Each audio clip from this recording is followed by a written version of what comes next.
everyone, welcome back to evidyarthi.in. This is Varsha. तो start करते हैं हमारा चैप्टर नंबर 1 जिसका नाम है What, Where, How and When के question answers. So starting this question answer exercise part हमारा सबसे पहले हमारे पास जो क्वेश्चन है that is match the following.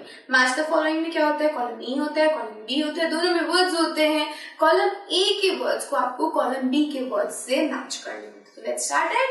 तो सबसे पहले हमारे पास वर्ड है ए कॉलम में नर्मदा वैली, सेकेंड है हमारे पास मगधा, थर्ड वर्ड है हमारे पास गोरा हिल्स, फोर्थ वर्ड है हमारे पास Indus and its tributary and fifth word है गंगा वैली. वही हमारे पास कॉलम बी में क्या क्या वर्ड्स है वो देख लेते हैं. ए the first big kingdom, B hunting and gathering, C cities about 2500 years ago, and D early agriculture, and the last one that is E the first cities. So यहाँ पे हमें पता चल गया कि क्या क्या वर्ड्स है. और जब हमने ये बात करी हमारे कॉलम ए की और कॉलम बी की तो हमने समझ लिया कि कौन से वर्ड किससे मैच करने वाले हैं. तो देखते हैं किसको पता है ये सारे वर्ड्स किससे मैच करने वाले हैं. सबसे पहला वर्ड है नर्मदा वैली. तो किस वाले से मैच होगा, ए से होगा, बी से होगा, किससे होगा, सी से होगा. यस, ए से होगा क्योंकि नर्मदा वैली के जो लोग थे वो हंटर गैदरर्स थे. तो one will be matched to our B word. Okay, second है हमारे पास मगधा. मगधा क्या थी, मगधा एक किंगडम का नाम था और ये बहुत बड़ी किंगडम थी.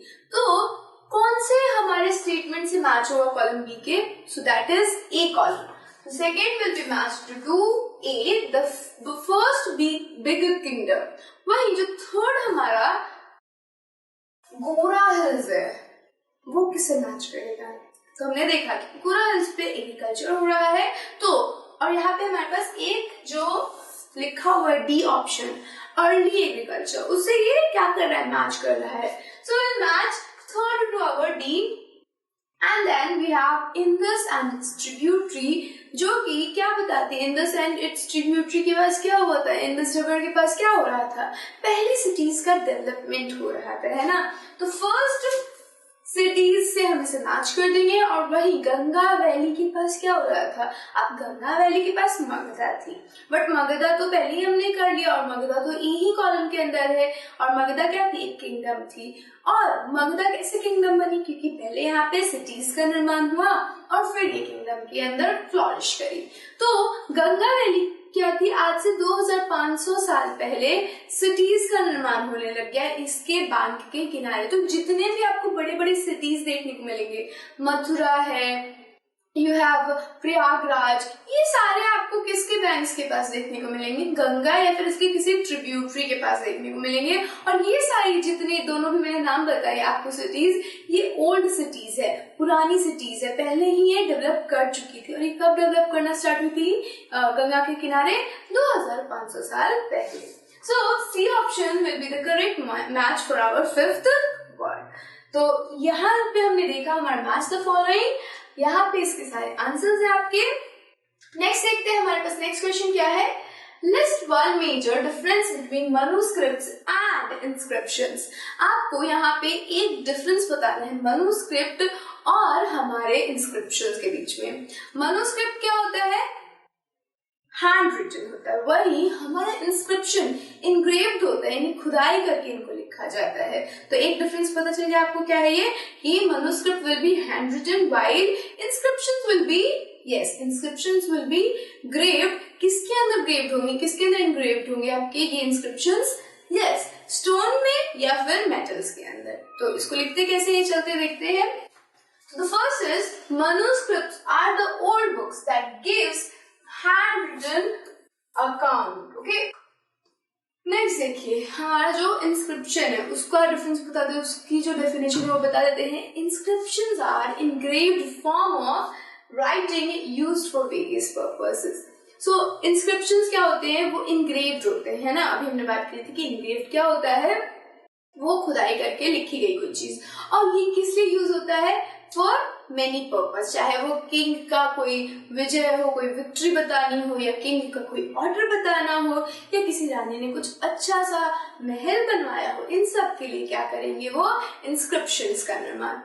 दूसरा आप क्या कर सकते हो, डिफरेंस बता सकते हो, दैट मनुस्क्रिप्ट यानी कि हमारा जो मनुस्क्रिप्ट है उसका क्या है, हमारा एक और quality, that is these were written on leaves and barks of trees. तो ये ट्रीज या फिर बार्क्स पे यानी छालों पे लिखे जाते थे ट्रीज के। सो ये ट्रीज के हमारे पत्तों और छालों पे लिखे जाएंगे, और तो और हमारा जो ये इंस्क्रिप्शंस है वो कहाँ लिखा जाएगा, वो किसी हार्ड सरफेस पे लिखा जाएगा, चाहे वो स्टोन हो या फिर मेटल हो।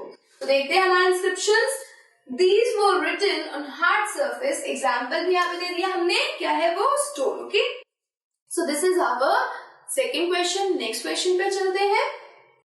नेक्स्ट क्वेश्चन है, return to Rashida's question, can you think of some answers to it. Rashida के क्वेश्चन पे चलते हैं, और क्या आप उसके जो क्वेश्चन है उसका रिप्लाई दे सकते हैं, उसका आंसर दे सकते हैं। और उसका क्वेश्चन क्या था कि कोई 100 साल पुरानी चीजें कैसे पता कर सकता है ना। उसका यही क्वेश्चन था कि वो न्यूज़पेपर पढ़ रही थी और उसके हेडलाइन में, बुलेटिन में लिखा हुआ था कि ये चीजें 100 साल पहले घटी थी, और वो सोचती करी किसको कैसे पता चलेगा।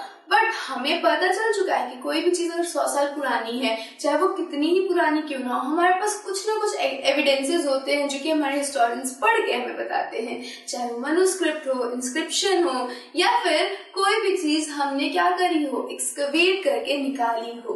तो ये 3 तरीकों से हम कोई भी घटना को पता लगा सकते कि कोई घटना कब घटी थी, कैसे घटी थी, और उसके एविडेंसेस हमें मिल जाते हैं।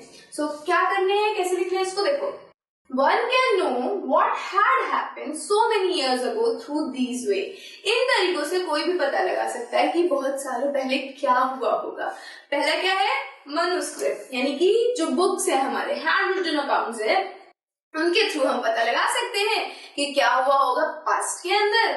वहीं दूसरा है हमारा इंस्क्रिप्शन, यानी इनग्रेव्ड राइटिंग जो है हमारी स्टोन्स और स्टोन पिलर्स के ऊपर। वहीं तीसरा क्या है हमारा, old objects recovered from excavation, यानी पुरानी चीजें जो कि एक्सकवेशन यानी खुदाई से निकली हुई है, उनके थ्रू भी हम पता कर सकते हैं कि हमारे पास्ट के अंदर, हमारी हिस्ट्री के अंदर हुआ क्या था।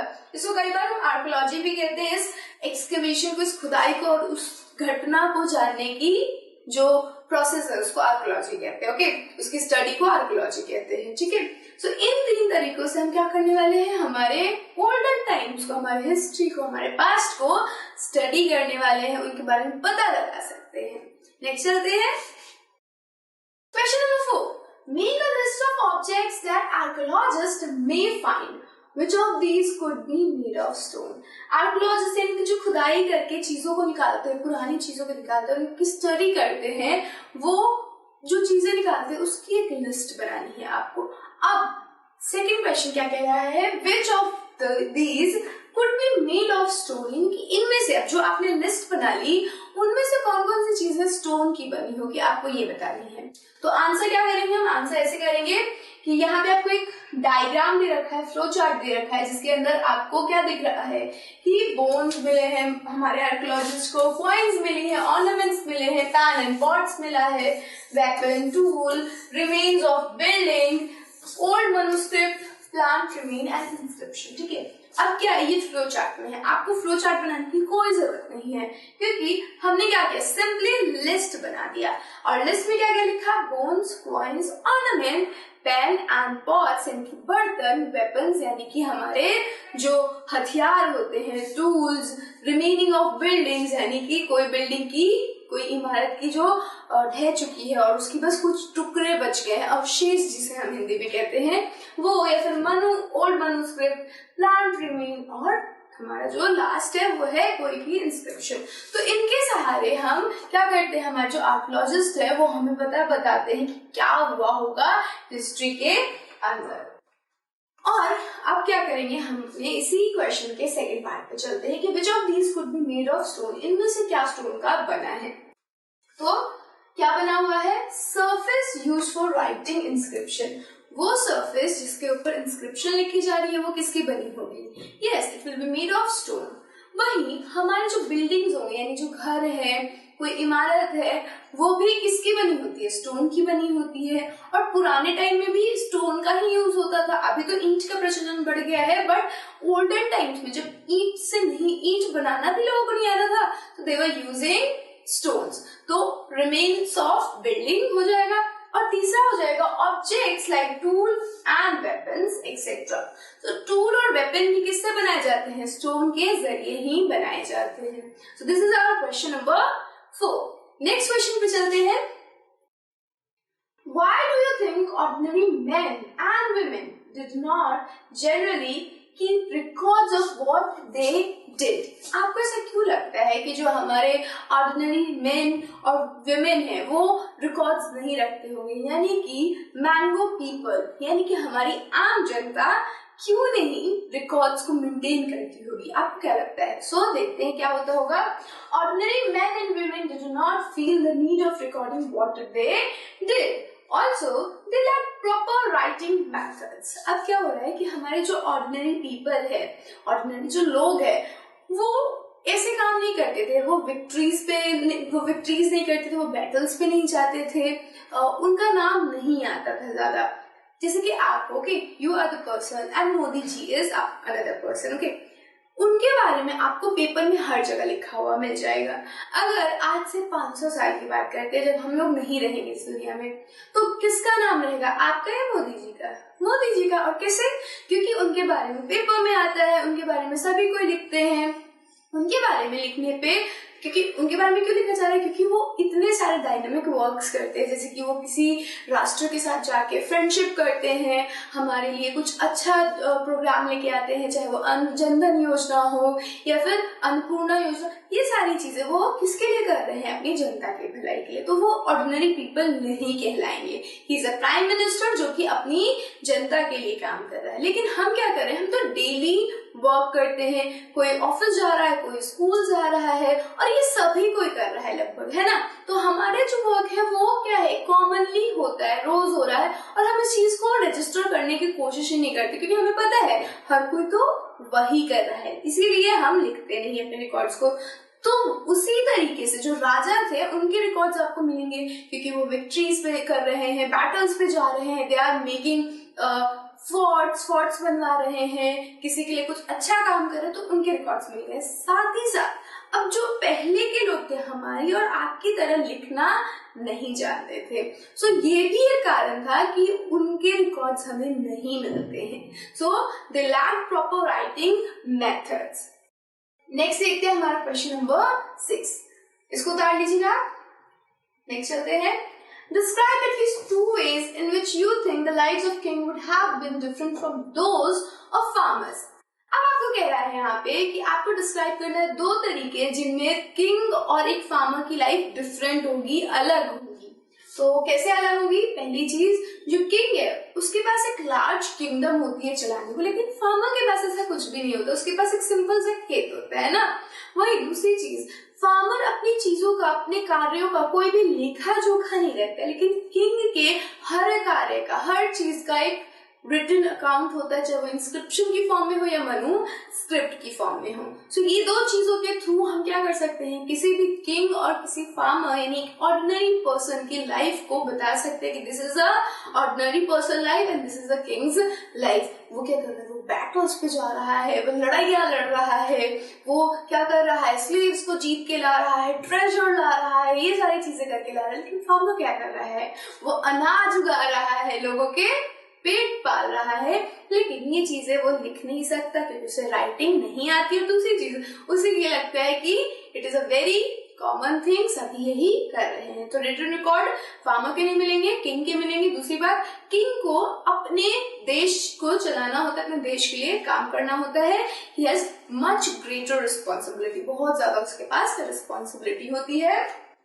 So the life of king would have different from those of farmer in some ways like this. इन तरीकों से एक फार्मर और किंग की लाइफ डिफरेंट है. पहला है, the kings set up large kingdom whereas farmers life was not like this. उनकी तरह नहीं होती. उनके पास एक जमीन होगी जिसके ऊपर वो काम करेंगे और अपना जीवन यापन करेंगे. दूसरी चीज क्या है? The farmer did not keep records of what they did whereas the king kept records of their battle and victories. Farmer कुछ भी कर रहे हैं लेकिन वो अपना रिकॉर्ड नहीं रखते हैं, अपनी लाइफ का रिकॉर्ड नहीं रखते हैं।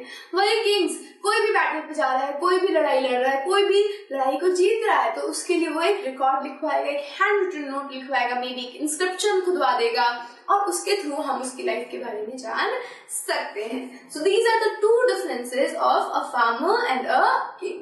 नेक्स्ट देखते हैं, नेक्स्ट क्वेश्चन है हमारा क्वेश्चन नंबर 8, जिसमें क्या रहा है, what were the subjects on which books were written in the past, which of these would you like to read. अब कह रहे हैं यहाँ पे कि क्या सब्जेक्ट्स थे जो कि पास्ट में लिखे जा रहे थे, किन किन सब्जेक्ट्स के ऊपर, किन किन विषयों के ऊपर पास्ट में बुक्स किताबें लिखी जा रही थी, आप किनको पढ़ना पसंद करोगे। तो एंशिएंट टाइम में जो बुक्स थी वो डिफरेंट तरीके की हुआ करती थी। जैसे आज के टाइम में है, पहले के टाइम में कैसी बुक्स हुआ करती थी, रिलीजियस बिलीफ के ऊपर होती थी, किंग की लाइफ कैसी है, किंग ने कोई ऑर्डर दिया वो आपको बताएगा, मेडिसिन है, कोई फोकलोर है, कोई टेल्स है, उनके बारे में हमें पास्ट की किताबें देखने को मिलती है। लिखना कैसे वो पहले देख लेते हैं।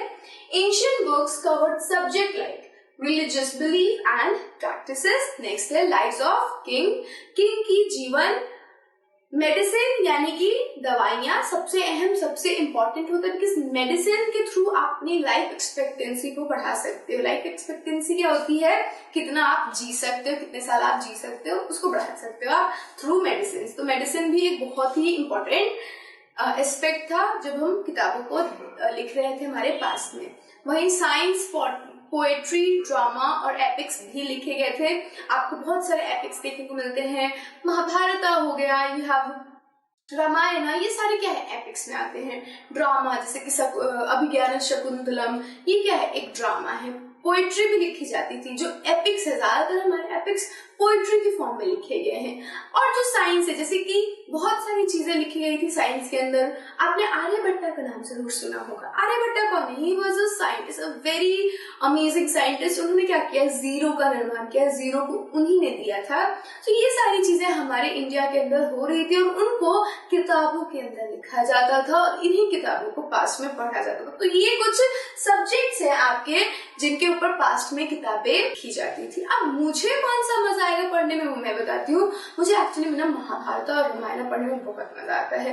क्यों मजा आता है, क्योंकि एक तो पहले की लाइफ को जानने को मिलता है और दूसरी बात उनको पढ़ के ना अच्छा सा लगता है कि हाँ, जो आज बुराई है हमारे समाज में वो घट सकती है, वो खत्म हो सकती है। क्योंकि अगर रामायण का ही एक एग्जाम्पल ले लो तो इतना शक्तिशाली था रावण, एंड स्टिल हमारे राम जी जो बिल्कुल एक सामान्य पुरुष थे, उन्होंने उसके ऊपर विजय पा लिया। He doesn't had any any वो क्या कहते हैं उसको, वरदान, बट रावण के पास कितने सारे वरदान थे।